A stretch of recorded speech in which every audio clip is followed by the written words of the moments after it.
ॐ पूर्णमदः पूर्णमिदं पूर्णात् पूर्णमुदच्यते पूर्णस्य पूर्णमादाय पूर्णमेवावशिष्यते।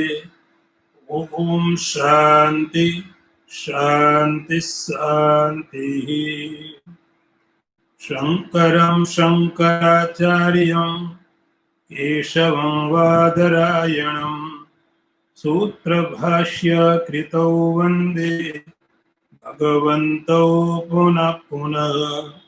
ईश्वरो गुरुरात्मेति मूर्तिभेद विभागिने व्योमवद्व्याप्तदेहाय दक्षिणामूर्तये नमः। ओम शांति शांति शांति।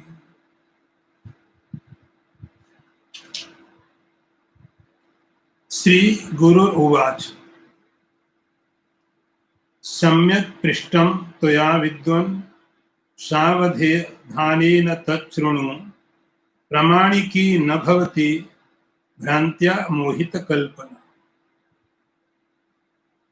अर्थ देखिए, गुरु ने कहा है बुद्धिमान शिष्य, तुमने बहुत ही सही प्रश्न पूछा है। अब सावधान होकर के इसके उत्तर को सुनो। देखो, मोहित व्यक्ति भ्रमवश कोई भी कल्पना करता है, वो कल्पनाएं मान्य नहीं होती। अर्थ फिर समझ लीजिए। सम्यक पृष्ठम त्वया, तुमने जो सवाल पूछा है, प्रश्न पूछा है, बहुत सही सवाल है, क्योंकि तुम विद्वान हो। अब सावधान होकर के इसके उत्तर को सुनो। मोहित व्यक्ति, जो भ्रम में पड़ा हुआ व्यक्ति है, उसके द्वारा की गई कल्पनाएं भ्रांति के कारण वे प्रामाणिक नहीं होती। पहले आप प्रश्न को एक बार ध्यान में दे लेना, तब ये उत्तर आपको पता चलेगा।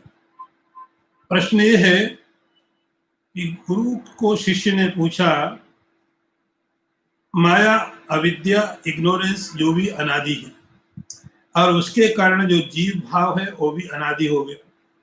अनादि होने से वह अनंत हो जाएगा, उसका नाश नहीं होगा।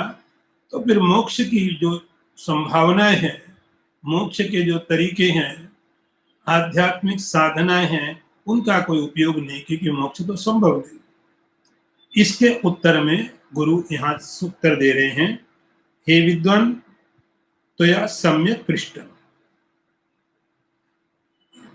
हे विद्वान, तुमने बहुत सही प्रश्न पूछा। सही प्रश्न पूछने का मतलब है क्योंकि तुम विद्वान हो। यहाँ गुरु का विद्वान से मतलब ऐसा नहीं कि तुमने शास्त्र बहुत पढ़े,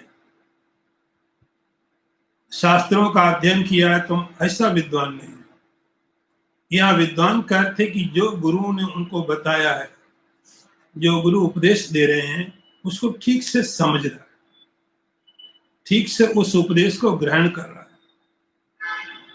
इसीलिए तुम विद्वान हो।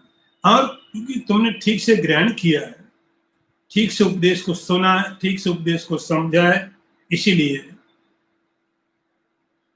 तुमने ये प्रश्न किया।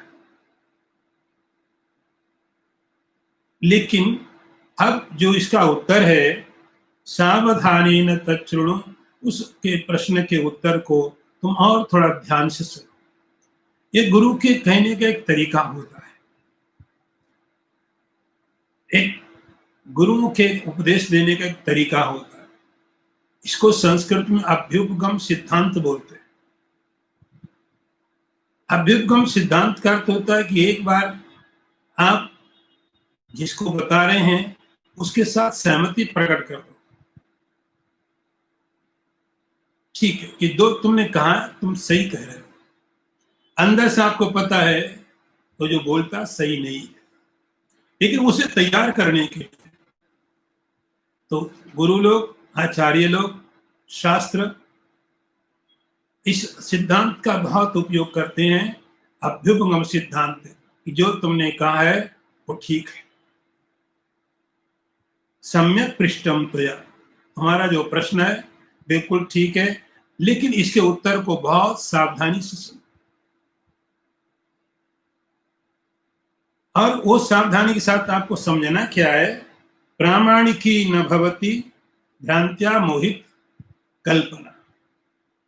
तो पहले तो आप ये समझिए कि ज्ञान होने का तरीका क्या है, सही ज्ञान की प्रक्रिया क्या है। एक सही ज्ञान, एक मिथ्या ज्ञान, भ्रम। तो सही ज्ञान की प्रक्रिया क्या है, कैसे आप समझें कि आपका ज्ञान सही है। इसके ऊपर दर्शनों में बहुत विचार किया गया है। इस सबसे अच्छे तरीके से विचार इस पर तर्क शास्त्र में किया गया है कि ज्ञान की प्रक्रिया क्या है, प्रमाण क्या है, प्रमा क्या है। प्रमा मतलब यथार्थ ज्ञान। यथार्थ ज्ञान की उत्पत्ति कैसे होती है, यथार्थ ज्ञान कैसे होता है, कौन सा ज्ञान यथार्थ ज्ञान है, उसके लिए बहुत तरह से विचार किया गया। हम इतना समझेंगे कि मान लो आपने एक रूप देखा, आपने देखा एक लाल गुलाब है। ये जो लाल गुलाब है ये आपको कैसे मालूम पड़ा? आपको कि मैंने देखा, अपनी आंखों से देखा। हो सकता है आपकी आंखों में कोई दोष हो। तो जब आपकी आंखें निर्दोष हो, प्रकाश भी ठीक हो, दूरी भी ठीक हो, सामने वाले पदार्थ का साइज भी ठीक हो, आपका मन भी सावधान हो, तब जो ज्ञान उत्पन्न होगा आप कहेंगे लाल गुलाब है, मैंने अपनी आंखों से देखा। ये ज्ञान यथार्थ ज्ञान होगा। अब कोई अंधा व्यक्ति कहे ये लाल गुलाब है, उसका जो ज्ञान है वो यथार्थ नहीं है। हो सकता है कि सामने गुलाब को स्पर्श करके और किसी अनुभव, पहले के अनुभव से जोड़ करके बोल दे ये लाल गुलाब है, लेकिन वो गारंटी नहीं है, सफेद भी हो सकता है, क्योंकि प्रमाण नहीं है वहां। तो यथार्थ ज्ञान होने के लिए जो प्रमा के कारण है, जिसके कारण यथार्थ ज्ञान होता, सबको होना चाहिए। अब यदि कोई व्यक्ति आंखें बंद करके कल्पना करता है और वो भी उसकी बुद्धि भ्रमित है, अज्ञान में है और कल्पनाएं करता है, ऐसी कल्पनाएं प्रामाणिकी न भवति, वो प्रामाणिक नहीं होती। तो जो प्रमा, जो यथार्थ ज्ञान अपने प्रक्रिया के अनुसार न होकर के केवल भ्रांति बस कल्पित होता है, वो प्रामाणिक नहीं माना जाता। तो पहले आप ये सिद्धांत समझ लीजिए। ये सिद्धांत है कि जो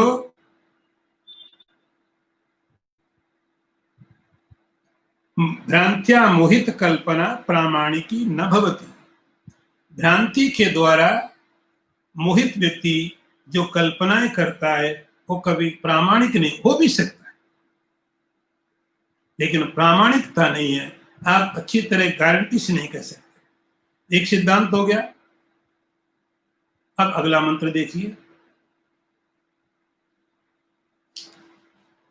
भ्रांतिम विना त्वसंगस्य निष्क्रियस्य निराकृते न घटेत अर्थ संबंधो नभसो नीलतादिवत्।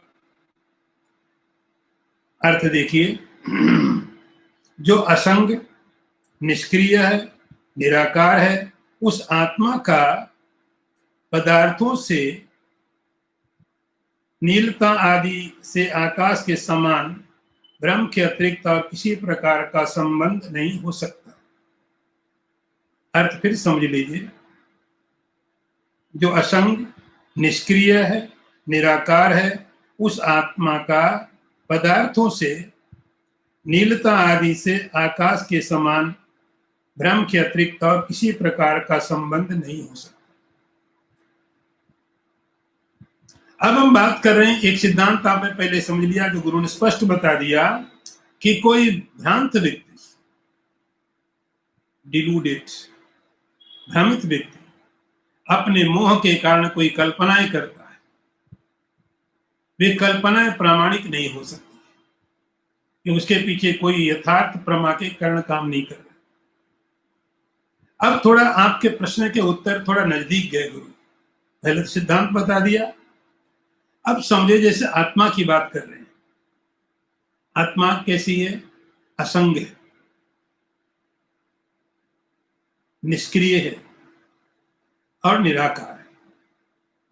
तीन चीजें यहां पर आप समझिए आत्मा के बारे में। असंगस्य, असंग है, क्योंकि संग का अर्थ होता है अटैचमेंट। संग का अर्थ होता है कि आप किसी दूसरे के साथ में जुड़ गए, तब संग हुआ। अब दूसरा कोई है ही नहीं, तो जब दूसरा कोई है ही नहीं तो असंग कैसे होगा उसका? तो आत्मा कैसा है? असंगस्य, असंग है, निष्क्रिय, क्रिया नहीं है। क्रिया होने के लिए स्पेस चाहिए, जगह चाहिए। आप अपना पांव हिलाएंगे तो आपको जगह चाहिए, ऐसी जगह होनी चाहिए जहां आप नहीं है, तब आप दूसरी जगह जाओगे। तो क्रिया होने के लिए स्पेस चाहिए। इसकी समस्या क्या है? इसके पास कोई स्पेस नहीं है पूरी तरह से। अब जैसे आप देखते हैं धरती में मूवमेंट होते हैं, अर्थक्वेक होते हैं, ये धरती के पास स्पेस, पानी बह सकता है, पानी के पास स्पेस, जगह है घूम बहने के लिए। अग्नि आगे बढ़ सकती है, अग्नि को बहने के लिए, बढ़ने के लिए स्पेस, जगह है, वायु को जगह है। लेकिन स्पेस कैसे मूव करेगा? स्पेस के पास कोई मूवमेंट पॉसिबल नहीं, संभव नहीं है, जगह नहीं। स्पेस के पास कोई स्पेस नहीं है, उसके पास में कोई जगह नहीं होने के कारण कोई क्रिया भी नहीं है, निराकृत है, हर कोई आकृति भी नहीं, क्योंकि आकार नहीं है, क्योंकि अवयव नहीं है। तो तीन चीजें यहां पर बताई। उसके अंदर में फिर भी आपको अर्थ का संबंध दिखाई पड़ता है, पदार्थ का संबंध दिखाई पड़ता है, जो कि संभव नहीं है और फिर भी दिखता है। इसका अर्थ हुआ भ्रांति। इसका अर्थ हुआ कि भ्रांति है, कहीं पर जो चीज नहीं है वो दिख रही है, इसका अर्थ भ्रांति है। तो पहले वो जो आत्म तत्व है, वो जो तत्व जिसकी हम बात कर रहे हैं, असंगस्य, असंग है, निष्क्रिय है, निराकार है, और उसका घटते ना अर्थ संबंधो, अर्थ माने पदार्थ के साथ में संबंध, एक व्यक्ति के साथ संबंध नहीं होते। संबंध की जो परिभाषा होती है दृष्ट होती है, संबंध दो में होता है, दृष्ट होता है। दृष्ट मतलब दो में रहने वाला होता है, एक के साथ अकेले में कोई संबंध नहीं होता। अब यदि उस आत्म तत्व का, उस निष्क्रिय का, निराकार का, असंग का कहीं संबंध दिखाई पड़ता है, उसमें कोई आकार दिखाई पड़ता है, कोई क्रिया दिखाई पड़ता है, इसका अर्थ वहां पर कोई भ्रांति है। तो आप उसको क्रिया मत समझो, भ्रांति को समझने की कोशिश करिए। अर्थ यहां उदाहरण दिया है, अर्थ संबंधो नवसो नील तादिवत। गुरु ने कहा जैसे हम आकाश में देखते हैं, नीलता, नीलिमा दिखाई पड़ती है, आकाश नीला है, सबको दिखता है और सब जानते हैं नीला नहीं है। नीला हो कैसे सकता है? आकाश नीला नहीं है, दिखता। तो नवसो नीलतादिवत तो जैसे नभ में अंदर में आकाश के अंदर में आकाश में आपको ऑप्टिकल इल्यूशन कि आपने देखा दूर तक आकाश में स्पेस, खाली जगह खाली जगह खाली जगह, और आप देखते गए देखते गए देखते गए, अनलिमिटेड, अनंत दूर तक आप देखते गए। बीच में कहीं सन चंद्रमा दिखाई पड़ा, कहीं सूरज दिखाई पड़ा, कहीं तारे दिखाई पड़े, बीच बीच में जहां कुछ नहीं दिखाई पड़ता दूर तक आपकी नजर जाती है और ऑप्टिकल इल्यूशन हो जाता है। तो जैसे वहां पर है नहीं फिर भी दिखाई पड़ता, उसी प्रकार से आगे मंत्र को देखिए। स्वस्य दृष्टुर निर्गुणस्य अक्रियस्य प्रत्यक बोधानंद रूपस्य बुद्धेः भ्रांत्यः प्राप्तो जीव भावो न सत्यो मोहापाये नास्ति अवस्तु स्वभाव। अर्थ देखिए, जो साक्षी निर्गुण अक्रिय प्रत्यक ज्ञान आनंद स्वरूप उस आत्मा में बुद्धि के भ्रम से ही जीव भाव की प्राप्ति हुई, यह वास्तविक नहीं है, क्योंकि यह अवस्तु रूप होने से मोह दूर हो जाने पर स्वभाव से ही नहीं रहता है। अब उस अर्थ को और गुरु ने स्पष्ट किया। अब हम बात किसकी कर रहे हैं? स्वस्य, आपकी अपनी बात हो रही है, आपका अपना मतलब बताया जा रहा है। कैसा है? दृष्टि, दृष्टा है, निर्गुण है, अक्रिय है। तुमने बहुत बार बात की है। प्रत्यक बोधानंद स्वरूप, इसका अनुभव सब्जेक्टिव है। आप इसका अनुभव करना है तो अब पदार्थों में नहीं। अब इससे बड़ी क्या विडंबना होगी कि आप अपने को जानने के लिए दूसरों का सहारा लो। इससे ज्यादा और क्या विचित्र बात होगी, जो संभव नहीं हुई, आज तक नहीं हुई, होगी भी नहीं भविष्य में, क्योंकि तरीका ही नहीं है वो। एक ऐसा प्रत्यक, आप अंदर में देखिए, अंदर में देखिए, आप अपने नजदीक जाइए। पदार्थों के नजदीक जाने की बात नहीं। पदार्थों के नजदीक तो बहुत बहुत बात जा ही रहे हैं हम। इसको जानना है, इसके नजदीक जाइए, और इसके नजदीक जाने के लिए आपको प्रत्यक बोध अंदर में देखिए। कैसा मिलेगा? बोध आनंद स्वरूप, ज्ञान स्वरूप, आनंद स्वरूप। तो ये हो गया इसका वर्णन, इसका परमात्मा का, आत्मा का। तो इस जीव भाव को समझने के पहले आपको उसका जो ओरिजिनल स्वरूप है, जो इसकी वास्तविकता, वो समझना जरूरी है। और इसकी वास्तविकता क्या है? ये दृष्टा है, निर्गुण है, निष्क्रिय है और प्रत्यक बोध आनंद स्वरूप है। ऐसा होने के बाद क्या हुआ? बुद्धे भ्रांत्या प्राप्तो जीव भाव। उस चैतन्य में, उस कॉन्शियसनेस के अंदर में बुद्धि की भ्रांति के कारण, बुद्धि की भ्रांति के कारण जीव भाव की प्राप्ति हुई। तो ध्यान ये रहना, बुद्धि के कारण नहीं है, बुद्धि की भ्रांति के कारण प्राप्तो जीव भावो। क्योंकि यह प्रश्न बहुत बार पूछा जाएगा, आप अपने आप को पूछोगे, आप दूसरों से पूछना जरूरी नहीं, क्योंकि आप अपने आप को पूछोगे ये जीव कैसा है। क्योंकि गीता में भगवान कहेंगे ममई वांसो जीव लोके जीव भूत सनातन, ये तो सनातन है, हमेशा रहने वाला। ये सवाल आपको अपने आप को ही पूछना पड़ेगा, इसका उत्तर आपको ही खुद ढूंढना पड़ेगा। शंकराचार्य जी बोलते हैं भ्रांत्या प्राप्तो जीव भाव, ये जो जीव भाव है, मैं जीव हूं, मैं शरीर के अंदर रहने वाला हूं, ये थोड़ी एडवांस स्थिति। मैं शरीर हूं तो बहुत नीचे की बात है। ये क्या है? मैं जीव हूं, शरीर में रहने वाला हूं। अभी हम बात कर रहे हैं विज्ञान में कोश की, और विज्ञान में कोश सबसे ज्यादा टफ माना जाता है समझने के लिए, सबसे ज्यादा। इसीलिए शंकराचार्य ने इस पर बहुत विचार किया है। हाँ, ये विज्ञान में कोश सबसे ज्यादा कठिन है समझने में।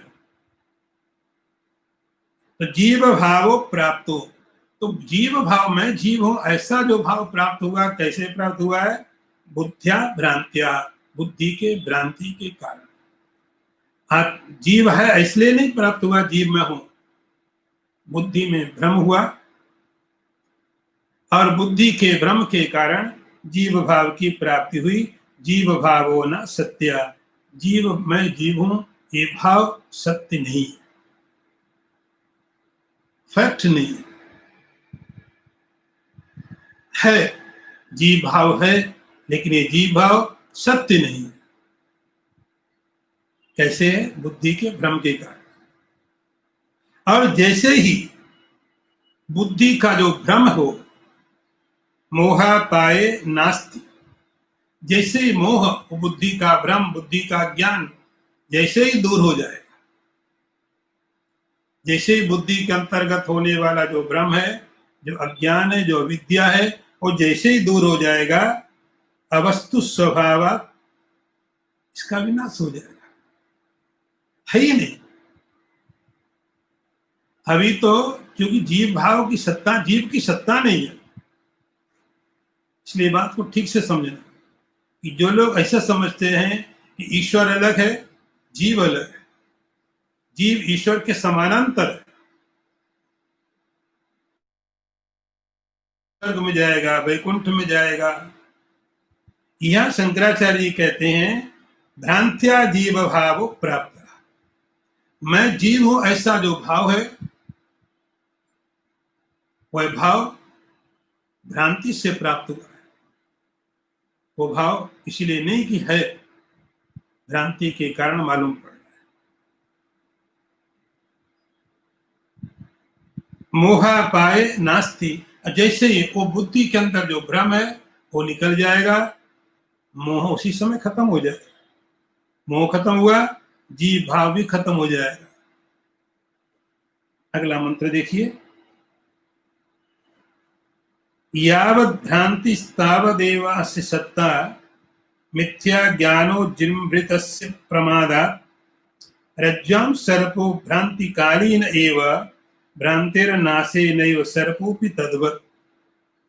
अर्थ देखिए, बहुत सीधा सीधा विषय लेकिन बहुत गंभीर है। जैसे भ्रम की स्थिति पर्यंत ही रज्जु में सर्प की प्रतीति होती है, भ्रम के नाश होने पर फिर सर्प प्रतीत नहीं होता, वैसे ही जब तक भ्रम है तभी तक प्रमादवश मिथ्या ज्ञान से प्रकट हुए इस जीव भाव की सत्ता है। सवाल यह है कि जीव की सत्ता कब तक है? तो अब याद यह है कि आप जीव की सत्ता मानते किसके ऊपर? भ्रांति के कारण है। जैसे भ्रांति, अब यहां उदाहरण देखिए, यावत भ्रांति तावत एव अस्य सत्ता। तो जीव की सत्ता, जीव का अस्तित्व, जीव का होना कब तक रहने वाला है? जब तक भ्रांति, अज्ञान है। यदि जीव भाव में रहना है तो आप अपने अज्ञान को बचा के रखो। जीव भाव में रहने के लिए अज्ञान का बचना जरूरी। अज्ञान है तो ही आप जीव रूप से, जीव भाव का कारण आपके पाप और पुण्य नहीं है। पाप और पुण्य शरीर के प्रति कारण होते हैं। पाप और पुण्य आपके सुख दुख के प्रति कारण होते हैं। पाप और पुण्य आपके जीव भाव के प्रति कारण नहीं है। जीव भाव के मैं जीव हूं ऐसा जो भाव है उसके प्रति कारण होता क्या? भ्रांति, बुद्धि में जो भ्रांति है। ये बुद्धिगत जो भ्रांति है, ये पाप पुण्य ये कारण होती है जीव भाव में जीव हूं, ऐसा जो भाव है इसका अर्थ बुद्धि के अंदर में भ्रांति है। यावत भ्रांति, और जब तक ये भ्रांति रहेगी, जब तक रहेगी, अनादि है, और जब तक ये भ्रांति रहेगी तावद एव अस्य सत्ता, आपको अपने जीव भाव को बचा के रखना है तो ज्ञान से बहुत दूर रहना।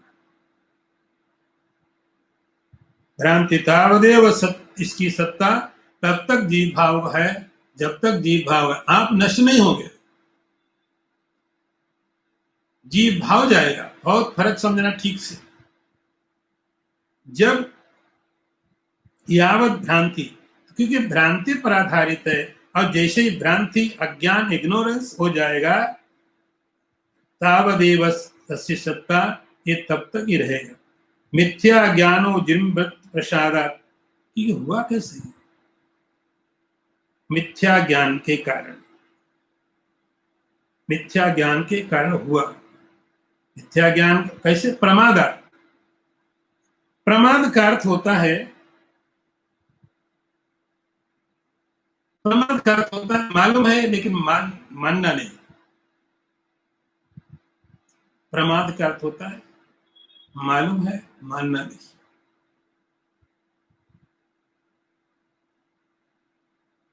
अपना दिख तो रहा है लेकिन ठीक से देखना नहीं। प्रमाद का अर्थ देख भी रहे लेकिन ठीक से नहीं देखना, उसको प्रमाद करके बोलते हैं। प्रमाद, मैं आपको थोड़ा संस्कृत के हिसाब से बता दूं, इसको आप समझेंगे। प्रमाद शब्द का अर्थ होता है, प्रमा का अर्थ होता है शब्द प्रमाद, प्रमा का अर्थ होता है सही ज्ञान, और उसको खत्म करने वाला, सही ज्ञान को खत्म करने वाला। प्रमाम द्यति खंडयति, तो जो सही ज्ञान को पैदा नहीं होने दे, सही ज्ञान प्राप्त करने की क्षमता है, सही ज्ञान प्राप्त करने की योग्यता है, लेकिन ऐसी कोई चीज है, ऐसी कोई रुकावट है, ऐसा कुछ तो है जो आपको सही ज्ञान प्राप्त न करने दे, उसका नाम प्रमाद। आपके पास सब वो साधन है जो शंकराचार्य जी के पास थे, आपके पास सब वो साधन है, हमारे पास भी है, जो कभी सुखदेव जी के पास थे, व्यास जी के पास थे, रामदेव जी के पास थे। इससे ज्यादा कोई साधन की जरूरत, ये साधन भी नहीं चाहिए, तो सब कुछ है। लेकिन सब कुछ होने के बाद में भी जो यथार्थ ज्ञान करने में बाधा डाल दे, उसका नाम होता प्रमाद। झूठ ज्ञान करो तो कोई परेशानी नहीं, लेकिन यथार्थ ज्ञान को होने में जो रुकावट डालता है उसका नाम होता प्रमाद। तो उस प्रमाद के कारण मिथ्या ज्ञानो जिम्बृतस्य, मिथ्या ज्ञान के कारण ये प्रकट हो गया। क्या? जीव भाव। यदि आप ठीक से देखेंगे, ठीक से विचार करेंगे, तो जीव भाव गायब हो जाएगा। ठीक से विचार न करने का नाम ही प्रमाद है। ठीक से न देखना, ठीक से न सुनना, ठीक से न समझना, इसी का नाम प्रमाद। इसीलिए तो बार बार चीजों को दोहराना पड़ता, एक ही चीज को बार बार रिपीट करना पड़ता, बार बार रिपीट करना पड़ता। वो जो बार बार हजारों बार रिपीट करके हुआ, वो एक बार में हो सकता था, लेकिन प्रमाद है जो रोक देता। उदाहरण दिया है वहां शंकराचार्य जी ने, रज्जाम सर्पो भ्रांति कालीन एवं। वेदांत का बहुत ही प्रसिद्ध दृष्टांत, रस्सी में सांप। ये रस्सी में सांप दिखाई पड़ा, जिसको दिखाई पड़ा यदि उसने ठीक से देखा होता, ठीक से देखा, जब भी ठीक से देखेगा, पहली बार देखा तो तुरंत वहां पर सांप दिखाई पड़ा। लेकिन प्रमाद का अर्थ होता है जो इतना सोच करके देख करके छोड़ दे, भाग जाए। भयभीत हो जाए, डर जाए, हार्ट अटैक भी आ सकता है। लेकिन सावधान साधक का अर्थ होता अब उसको ठीक से विचार करके देखे। सावधान साधक का अर्थ होता उसको देखे वास्तविकता क्या है। तो जैसे उसने ठीक से देखा तो पहले उसको रस्सी के अंदर जो सांप दिख रहा था, ये रस्सी के अंदर सांप, इसकी उम्र कितनी है, ये कितने समय तक जीवित रहेगा। जिस व्यक्ति ने रस्सी में सांप देखा और भाग गया, दोबारा लौटा नहीं, उसके लिए हमेशा के लिए रहेगा। वो सांप रस्सी के अंदर उस व्यक्ति के लिए हमेशा के लिए रहने वाला, हमेशा के लिए रहेगा, कभी वापस नहीं होगा, मरेगा नहीं कभी। लेकिन थोड़ी सावधानी की, थोड़ा प्रयत्न किया, थोड़ा जानने की कोशिश की, और जाके आपने ठीक से देख लिया, मालूम पड़ा नहीं ये सांप नहीं, रस्सी है।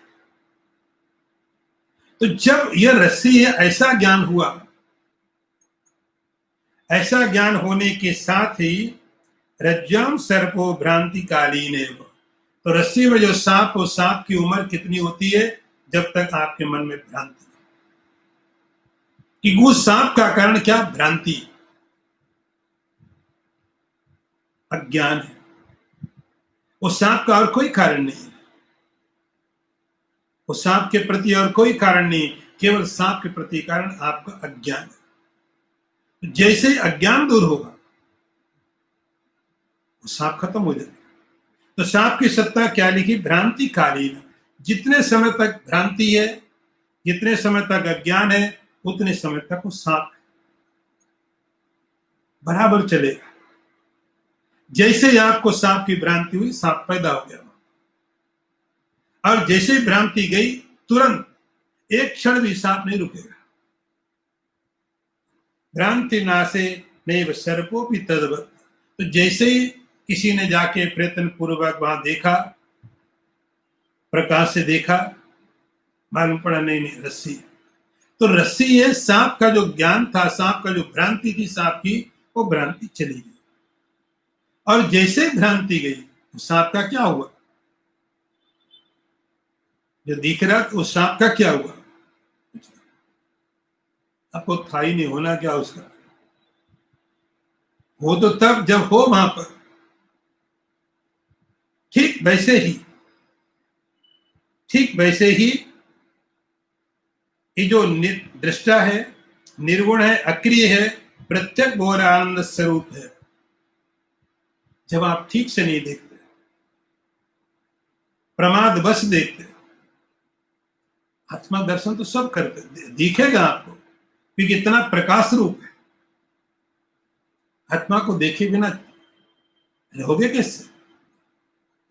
सारा का सारा पूरा यूनिवर्स, पूरा ब्रह्मांड उसके चारों तरफ है। आईनेस तो सब जगह रहेगा ना। मैं, मेरे बिना ब्रह्मांड कैसे। तो सब जगह जो मैं है वो तो काम करेगा।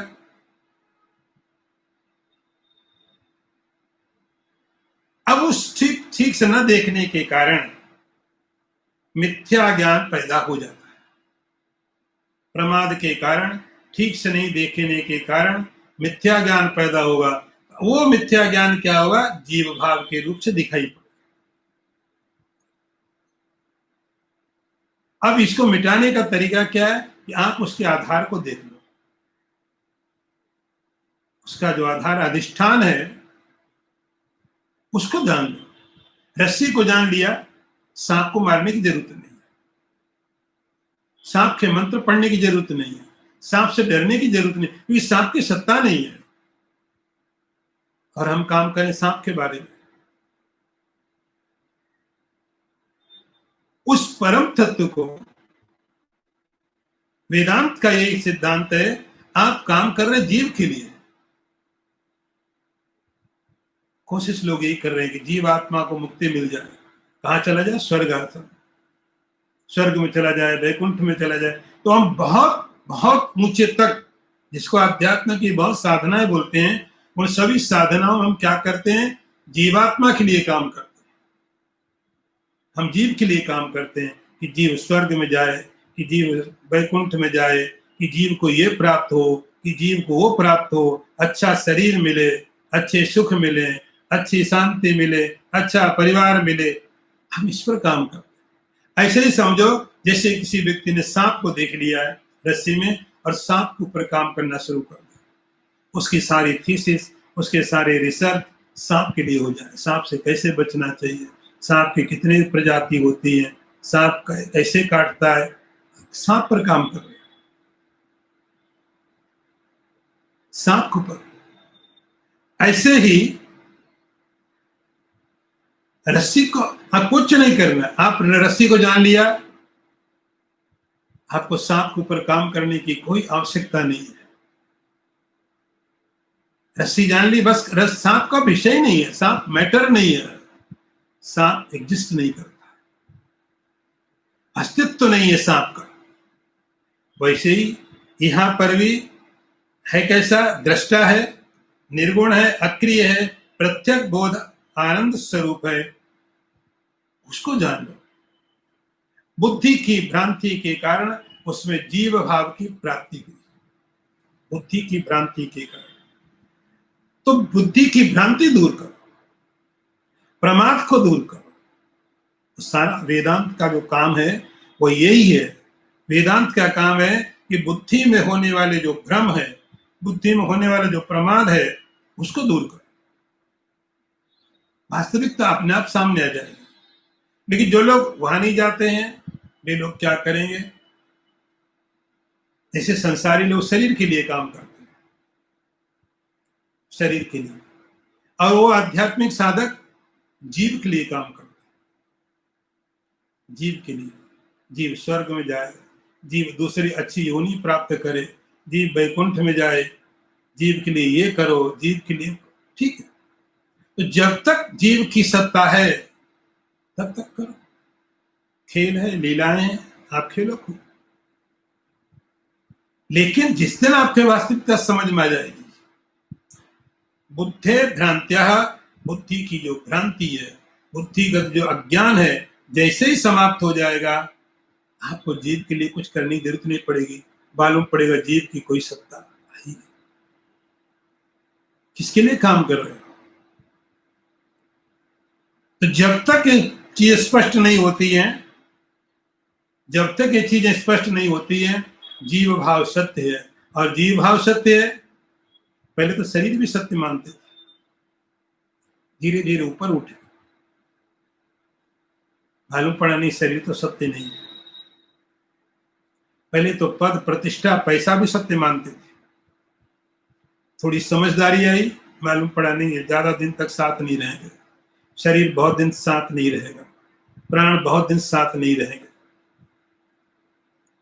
तो जैसे जैसे समझदारी बढ़ी, वैसे वैसे आप नजदीक। लेकिन जो विज्ञान में खोज है, ये बहुत खतरनाक स्थिति, ये बहुत गंभीर है। तो सारे के सारे धर्म शास्त्र और दुनिया के बहुत सारे धर्म दर्शन इसी पर काम करते हैं, जीव को कैसे मुक्ति दिलाई जाए। वेदांत कहता है जीव को मुक्ति नहीं, जीव भाव से मुक्ति। हम कोशिश करते जीव की मुक्ति हो जाए, वेदांत कहता है जीव भाव से मुक्ति। जीव की मुक्ति नहीं, हो ही नहीं सकती। स्वर्ग में जाएगा फिर लौट के आएगा, वैकुंठ में जाएगा वहां भी झगड़े करेगा। जीव की मुक्ति नहीं होती, जीव भाव से मुक्ति होती।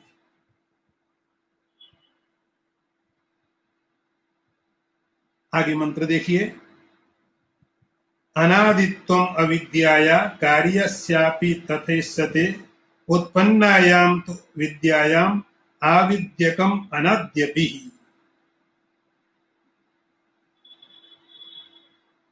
अर्थ देखो,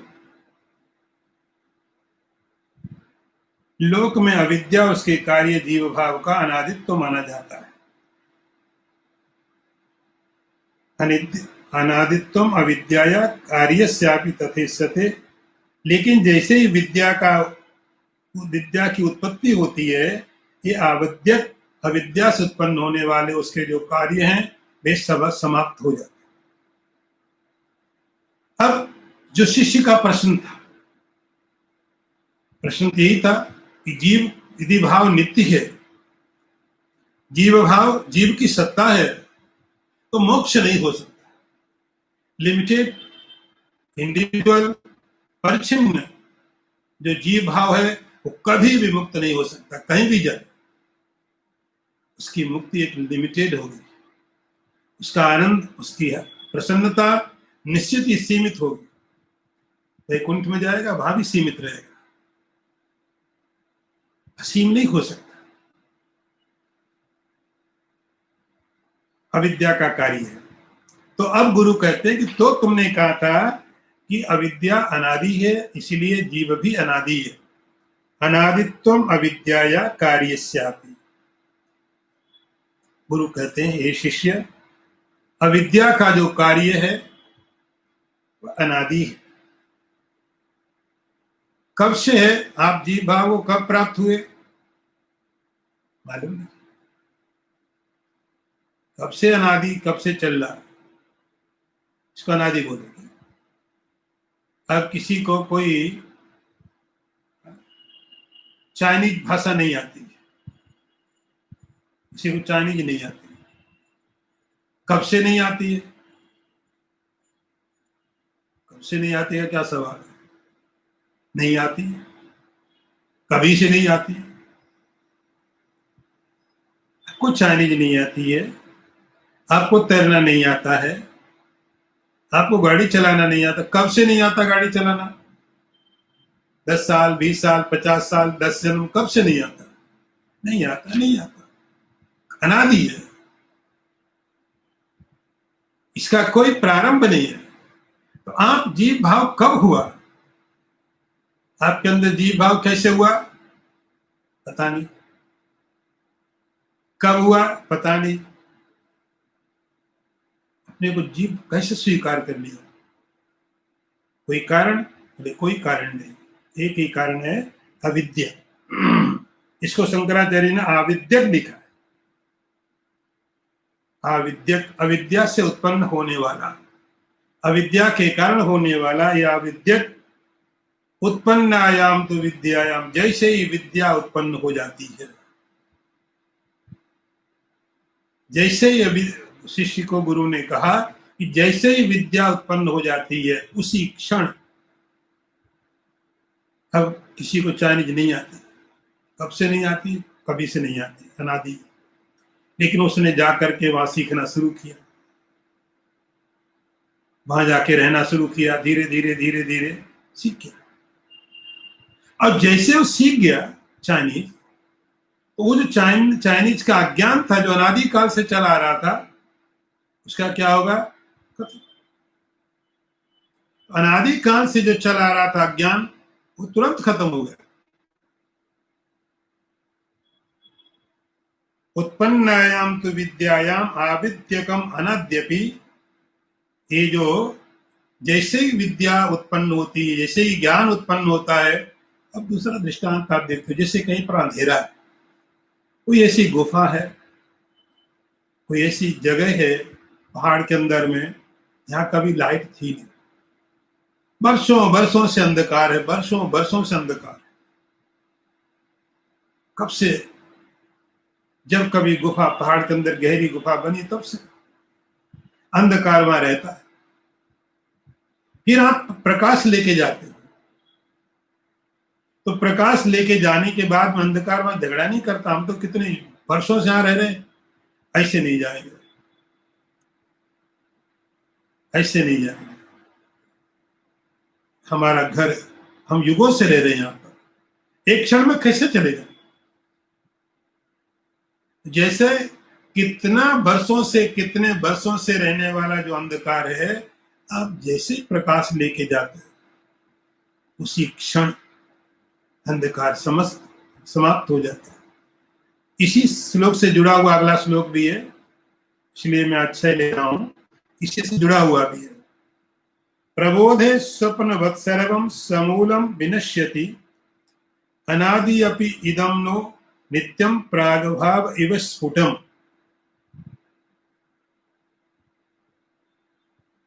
दृष्टांत दिया, प्रबोधे स्वप्नवत सर्वम सह मूलम विनश्यति। जैसे स्वप्न के समस्त पदार्थ जगने के बाद पूरी तरह से समाप्त हो जाते हैं, अनादि होने पर भी नित्य होना आवश्यक नहीं है, जैसे कि प्रागभाव। जैसे कि प्रागभाव, पहले आप थोड़ा दृष्टांत समझिए, फिर थोड़ा प्रागभाव मैं आपको बताता हूं। दृष्टांत बहुत प्रसिद्ध शंकराचार्य जी ने दिया है। प्रबोधे स्वप्नवत सर्वम, पहले वाले मंत्र के साथ ही जुड़ा हुआ है मंत्र है। जिससे कोई व्यक्ति स्वप्न देख रहा है, रात को बढ़िया स्वप्न देख रहा है, और स्वप्न में बहुत बड़ा स्वप्न का संसार है, बहुत बड़ा संसार है। आपने बढ़िया से बनाया, स्वप्न देख रहे, परिवार है, पत्नी है, बच्चे हैं, पोते हैं, बहुत बड़ा संसार आपका वहां पर है। लेकिन जैसे प्रबोध, जैसे नींद खुल गई, किसी ने जगा दिया, उस स्वप्न, कितना भी आपकी परंपराएं वहां चल रही हो, कितना भी आपकी प्रॉपर्टी वहां पर हो, कितनी भी संपत्ति वहां पर आपकी हो, कितने बड़े भी आप सम्राट हो, जैसे ही नींद खुली आपकी, उसी क्षण आपके स्वप्न का सारा साम्राज्य उसी समय समाप्त होता है। उसी समय सहमूलम विनश्यति, पूरी तरह से उसका कोई ट्रेस नहीं बचता, उसका कोई अंश नहीं बचता कि यहां पर मेरा बहुत बड़ा एक महल था, अब टूट गया तो उसका खंडहर तो बचे, कुछ नहीं बचा। जैसे आप जग गए, प्रबोधे स्वप्नवत सर्वम सहमूलम विनश्यति, पूरी तरह से समाप्त हो जाता। ये दृष्टांत दिया। अब जो मेन क्वेश्चन था, अभी तक आपको बताया, अभी तक ये बताया गुरु ने शिष्य को कि जो जीवात्मा का जीव भाव है, वो जीव भाव वास्तविक में नहीं है, अविद्या के कारण, भ्रांति के कारण, प्रमाद के कारण। तो प्रमाद के कारण उस परम तत्व को ही जीव करके समझ लिया, अनादि है। तो शिष्य का सवाल था, अनादि है तो अनंत भी है। अब उस बात का उत्तर दे रहे हैं, अनादे अपि इदम नो नित्यम। ये ठीक है, वेदांत में ऐसा बोला जाता है, अविद्या अनादि है, जीव भी अनादि है। वेदांत के दर्शन को समझने के लिए आपको 6 चीजें समझनी पड़ती जो अनादि है। अविद्या अनादि है, और अविद्या का कार्य जो जीव है वो भी अनादि है, दोनों अनादि है। लेकिन शंकराचार्य कहते हैं अनादि होने का अर्थ ऐसा नहीं कि नित्य है। ये बात आपको समझनी है, अनादि है लेकिन नित्य नहीं है। अनादि भी शांत होता है। यहां एक दृष्टांत दिया, प्राग भाव, इसको थोड़ा आप समझ लीजिए। प्राग भाव क्या है? न्याय शास्त्र में, न्याय दर्शन में 4 तरह के अभावों की बात की जाती है। 4 तरह के अभाव, प्राग भाव, प्रध्वंसा भाव, अन्योन्या भाव और अत्यंता भाव। मैं बहुत गहराई में तो नहीं, लेकिन कुछ चीज आपको स्पष्ट कर दूंगा।